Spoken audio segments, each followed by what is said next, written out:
Salve, salve galera, muita paz, muita luz a todos vocês, um grande abraço. Estamos aí para mais uma aula, né? Vamos dar continuidade ao nosso conteúdo.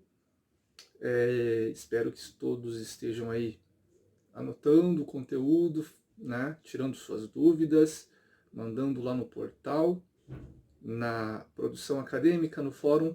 Estou respondendo todos por lá, ok? Não esqueçam, todos os exercícios têm que ser executados, tá? Vamos fazendo os exercícios, postando, tira foto, envia o arquivo, eu vou corrigindo com vocês, ok? Então, bora lá, vamos continuar nossa aula.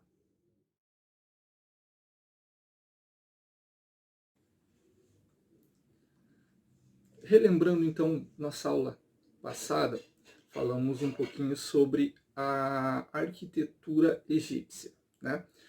Então, só para situar um pouquinho, a arte egípcia nasceu há mais de 3.000 anos antes de Cristo e está ligada à religiosidade. Nunca esqueçam disso. Tudo em torno dos cultos religiosos, visto que a maior parte das suas estátuas, pinturas, monumentos e obras arquitetônicas se manifestam em temas religiosos, ok? Assim, o interior dos templos, bem como as peças ou espaços relacionados com o culto dos mortos, eram artisticamente elaborados. Os túmulos são um dos aspectos mais representativos da arte egípcia, né? Os túmulos, as catacumbas, elas representam muito da arte egípcia. Okay? Isso porque os egípcios acreditavam na imortalidade da alma e que ela poderia sofrer eternamente caso o corpo fosse profanado. Lembram disso? Que eles tinham aquele total cuidado com os corpos dos mortos para que eles pudessem renascer íntegros, né? Ressuscitar íntegros em outra vida. Então, por isso eles tinham aquele total cuidado, a mumificação e tudo mais, ok? Então, a mumificação é o caráter monumental do local onde as múmias eram colocadas, cujo objetivo estava voltado para protegê-las pela eternidade. Então, eles mumificavam para proteger o corpo, certo? Não esqueçam disso. É importante ter esse tema bem guardadinho aqui para que vocês possam compreender toda a cultura egípcia. Ela sempre vai girar em volta da religiosidade e do não acreditar na vida após a morte. Pintura egípcia. O faraó, ele contratava artistas para desenhar e pintar nas paredes das pirâmides que viriam a ser os seus túmulos. Essas pinturas detalhavam a vida dele e o seu entorno, de modo que essa arte registra parte da história do Egito Antigo, ok? Então, tudo que era detalhado ali nas pirâmides, nas catacumbas, nos sarcófagos, nas câmaras, né? Elas retratavam como era o Egito naquela época, tá? O Egito Antigo naquela época. Nessa sociedade, a arte era produzida de forma padronizada e não dava espaço para a criatividade.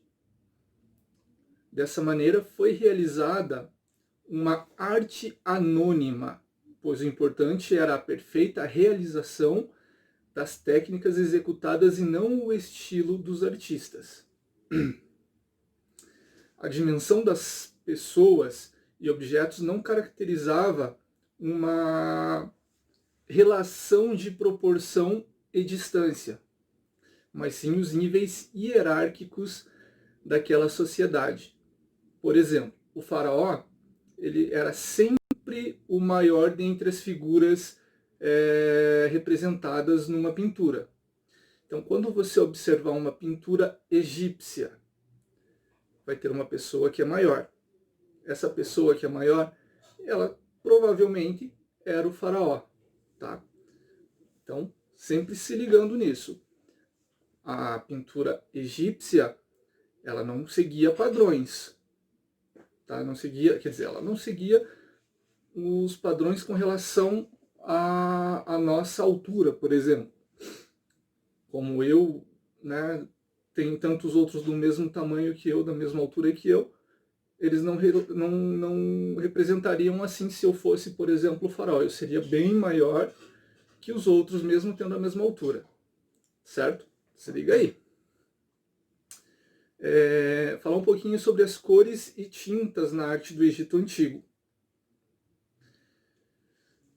O preto, também, né, chamavam de Kem, associado à noite e à morte. A cor preta era obtida do carvão de madeira ou de pirolusite, óxido de magnésio do deserto do Sinai.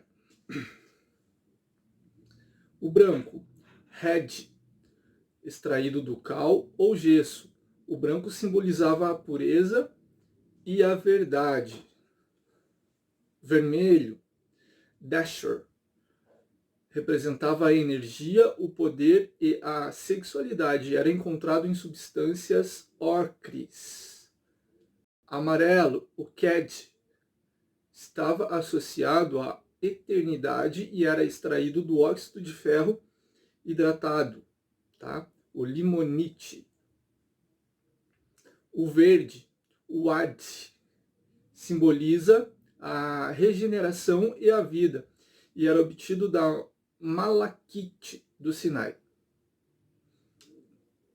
O azul, o Kezebed, extraído do carbonato de cobre. O azul estava associado ao rio Nilo e ao céu. Um pouquinho das características da pintura egípcia.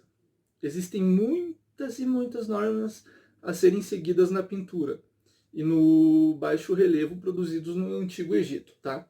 Baixo relevo a gente vai ver mais para frente que ele entra na parte de escultura, certo? Então, olha lá, algumas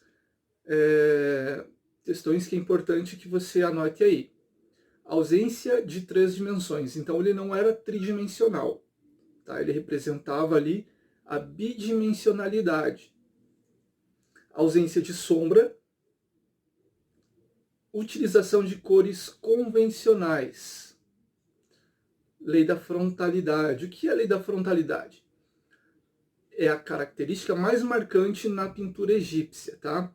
Essa regra determinava que o tronco das pessoas deveria ser representado de frente, enquanto a cabeça, o tronco é de frente, enquanto a cabeça, as pernas e pés exibidos de perfil, de ladinho assim, ó.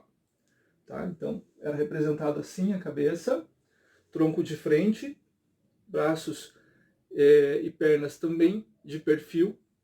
Os olhos também são retratados de frente, então é como se esse meu olho que vocês estão vendo assim de frente, ele estivesse aqui, ó, virado assim. Tá? Então ele estaria de frente, olhando de frente para vocês, só que minha cabeça olhando para lá. Essa maneira de representação cria uma combinação visual, lateral e frontal.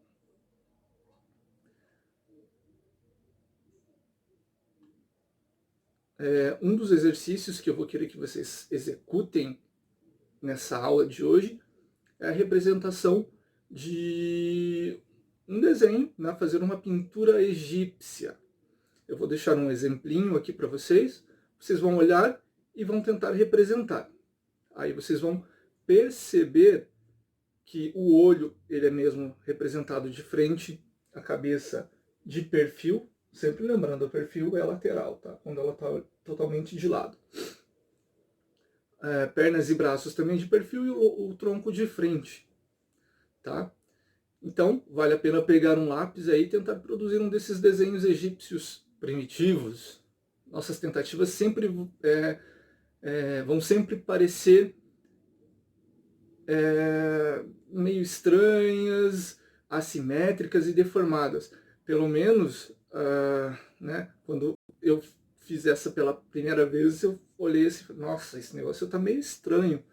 Por que que tá tão diferente do que eu estou acostumado? É porque é realmente diferente do que a gente costuma desenhar, tá?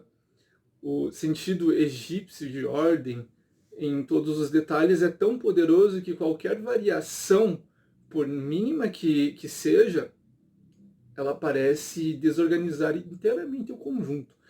Então, se eu tentar colocar alguma coisinha a mais do que é a pintura egípcia, tentar colocar, por exemplo, uma luz e sombra no desenho, pronto, já não vai parecer mais uma pintura egípcia, porque ele tem um padrão a ser seguido, tá?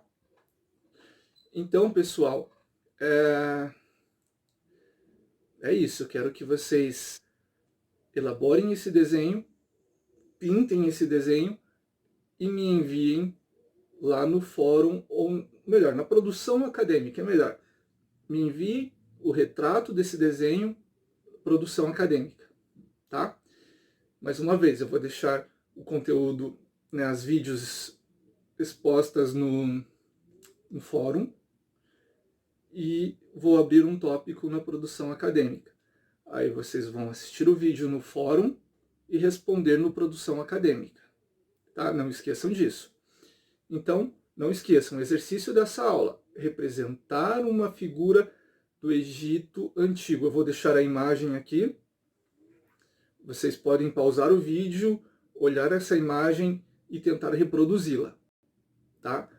Não esqueçam, eu quero a representação como ela é, dá uma olhada bem bonitinho e tenta desenhar. Não passa por cima, não coloca a folha na tela do computador. Não, não quero isso. Eu quero que você tente, olhando a imagem e reproduzindo o desenho, ok? Então, forte abraço, até a próxima, tchau, tchau.